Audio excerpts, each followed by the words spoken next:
Halo guys, kembali lagi di TV 345. Bersama saya Aldri Osman akan melakukan sebuah podcast tentang kesehatan. Dan hari ini juga kita akan membahas surat-surat pembaca dari teman-teman kita nih. Nah, hari ini juga saya membawa tamu spesial nih yang bernama Ibu Vini. Hai semua. Dia adalah sebagai praktisi kesehatan. Nah, Ibu Vini, hari ini kita akan membahas tentang surat-surat pembaca dari teman saya nih. Teman saya mengirim surat-surat pembaca kepada saya untuk membahas Oke. di acara ini. Ya boleh. Suratnya apa aja tuh Adri? Nah, yang pertama adalah suatu hari dia membeli makanan jalanan dan besoknya dia tidak enak badan. Dia sudah komplain kepada pedagang tersebut karena ia tidak menyediakan makanan tersebut dengan higienis. Tetapi sayangnya pedagang itu menolak untuk bertanggung jawab. Dan cerita keduanya yaitu adalah dia sedang mengemudi mobil. Ini berarti surat yang kedua ya? Ya, betul. Oke. Dia sedang mengemudi mobil dan ingin membeli cimol. Saat malam dia mengalami mual dan muntah. Dan besoknya dia menghampiri pedagang tersebut dan menyuruh untuk meminta maaf. Dan akhirnya pedagang tersebut meminta maaf kepada korbannya. Nah, ternyata surat pembaca ini dua-duanya sangat berkaitan kan? Ya hampir mirip ya kejadiannya ya. Nah, Ibu Vini, sekarang saya akan menanyakan pertanyaan agar penonton pun ingin tahu, agar penonton pun tahu juga. Ya bisa teredukasi lah ya. Pertanyaan yang pertama adalah, menurut Ibu mengapa beberapa pedagang liar selalu menggunakan bahan-bahan yang kurang higienis sehingga untuk korban dapat mengalami sakit perut, batuk, diare, dan juga bisa merasa mual. Ya ini berarti terkait dengan kasus di dua surat itu ya. Mereka jajan di istilahnya di pedagang di jalan, ya yang di jalan, dan mereka merasakan tidak sehat setelah itu ya. Nah, setelah memakan makanan tersebut. Nah, menurut saya sendiri itu ada dua hal yang bisa menyebabkan kenapa sih kebanyakan makanan di pinggir jalan itu tidak higienis. Yang pertama, atau banyak menimbulkan masalah kesehatan. Yang pertama itu karena kurangnya pemahaman penjual makanan tersebut, kurang memahami tentang keamanan pangan. Jadi keamanan pangan itu meliputi seperti bahan-bahan yang baik seperti apa, pengolahan yang baik seperti apa.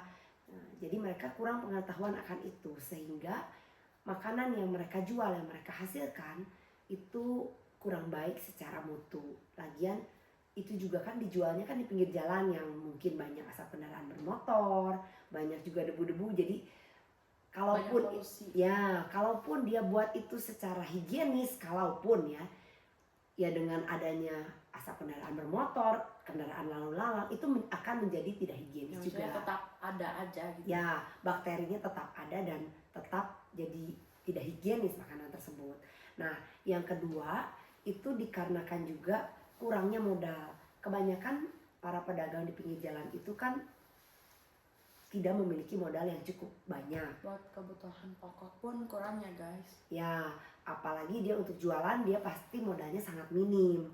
Jadi, nah kalau untuk menciptakan makanan yang bergizi, yang bermutu, atau yang bersih itu kan kita perlu misalnya bahan-bahan yang cukup baik. Itu kan secara kualitas dan secara harga pun jauh lebih tinggi dibanding bahan makanan yang kurang baik.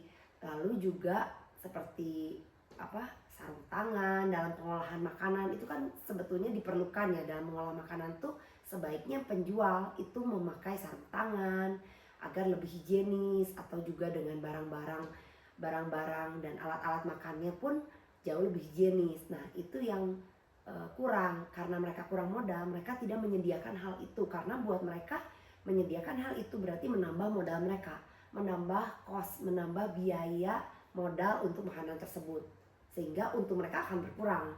Nah, jadi gimana caranya biar untuk mereka lebih besar? Ya mereka meminimalisir barang-barang tersebut seperti sarung tangan mereka tidak pakai. Lalu juga alat-alat yang digunakan ya seadanya yang ada di rumah, tidak menggunakan alat-alat makanan yang bersih ataupun yang baru gitu. Itu yang menyebabkan makanan yang disajikan itu kurang higienis dan sehingga menyebabkan masalah kesehatan bagi konsumennya. Dan pertanyaan kedua, mengapa pelanggan itu ingin membeli makanan pedagang liar itu, meskipun mereka pun udah tahu gitu, oh ini ternyata agak kurang sehat gitu, kurang higienis ya, maksudnya menggunakan bahan yang tidak baik, tapi mereka tetap mau terus membeli. Kenapa? Saya rasa sih sebetulnya yang pertama itu pastinya harga yang murah.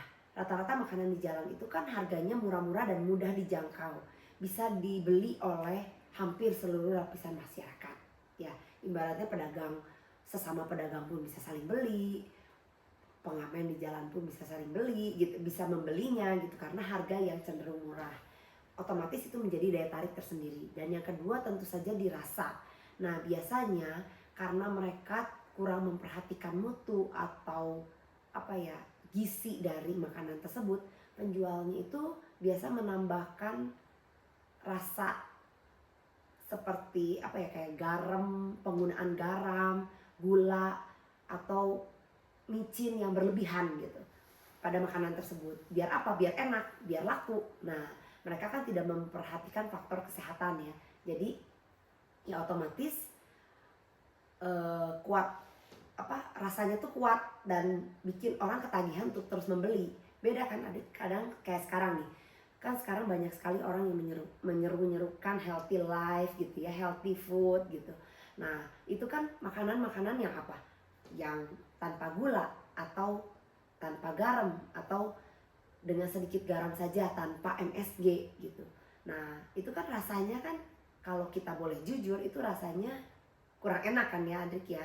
Jadi nah itu yang menyebabkan kenapa makanan pinggir jalan tuh menarik karena ya penguat rasanya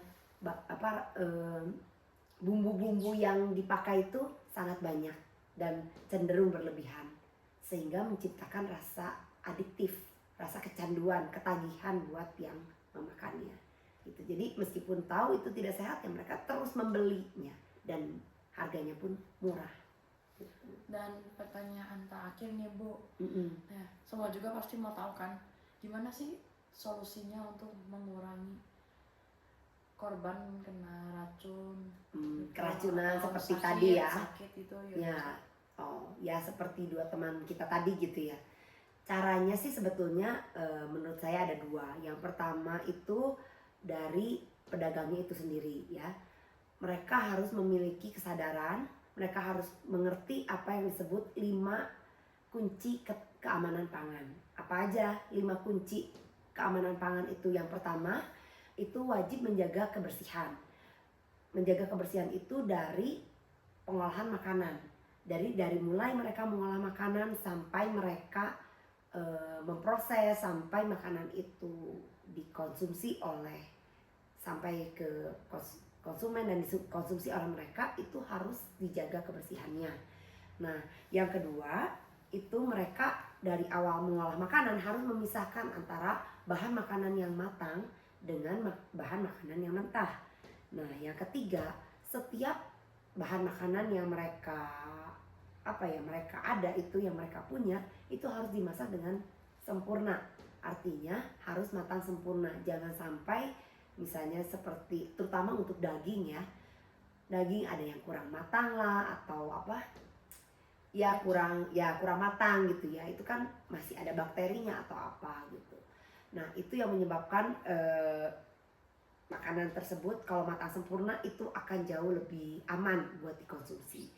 Nah, yang keempat itu cara penyimpanan bahan makanan. Nah, rata-rata yang menjadi faktor utama juga kalau jualan di pinggir jalan itu penyimpanan bahan makannya itu kurang higienis atau tidak disimpan dalam suhu yang aman Seperti misalnya kayak tadi saya beri contoh, misalnya kayak steak di pinggir jalan misalnya ya. Itu kan bahan makanannya kan berupa daging mentah. Nah, seharusnya pedagang steak itu menyimpannya dalam freezer gitu ya, harus bawa freezer atau minimal dalam cooler box. Jadi kalau mereka hanya membawa tanpa ada cooler box, ya otomatis akan ada penurunan kualitas. Daging akan jadi cepat busuk dan itu tentu saja akan berpengaruh pada kualitas makanan sehingga akan bisa bikin masalah kesehatan. Nah, dan yang kelima tentu saja penggunaan air bersih, Adi. Jadi dalam mengolah makanan, baik yang ada di kandungan makanan tersebut maupun yang diolah, itu harus menggunakan air yang bersih. Dan dalam mencuci alat-alat makan pun, apalagi untuk makanan yang di pinggir jalan, itu harus menggunakan air bersih. Otomatis akan menciptakan makanan yang higienis. Nah, itu kan cara yang pertama ya, 5 kunci keamanan pangan. Nah, yang kedua tentu saja harus ada istilahnya ini ya, pengawasan dari pemerintah ya. Pemerintah juga harus ikut campur tangan dalam mengawasi para pedagang di pinggir jalan. Dengan cara yaitu yang 5 kunci keamanan pangan harus bisa disosialisasikan dan sampai kepada semua penjual gitu. Dan mereka juga ya harusnya ada pengecekan secara berkala juga ya terhadap para pedagang tersebut. Gitu sih Adri dan teman-teman. Terima kasih Bu sudah ikutan podcast ini untuk hari ini. Oke, sama-sama Adri. Dan guys, gimana informasi tadi? Apakah sudah cukup atau belum? Nah, jika ada ulasan lagi, tinggal komen aja guys, tinggal like, komen, dan subscribe jika Anda suka konten yang kayak gini tentang podcastan lagi. Oke, ternyata sudah cukup lama untuk berpodcast. Kita udahan dulu saja. Terima kasih semuanya udah menonton podcast hari ini. Saya Aldi Kosman pamit undur diri. Terima kasih sudah menonton. Bye.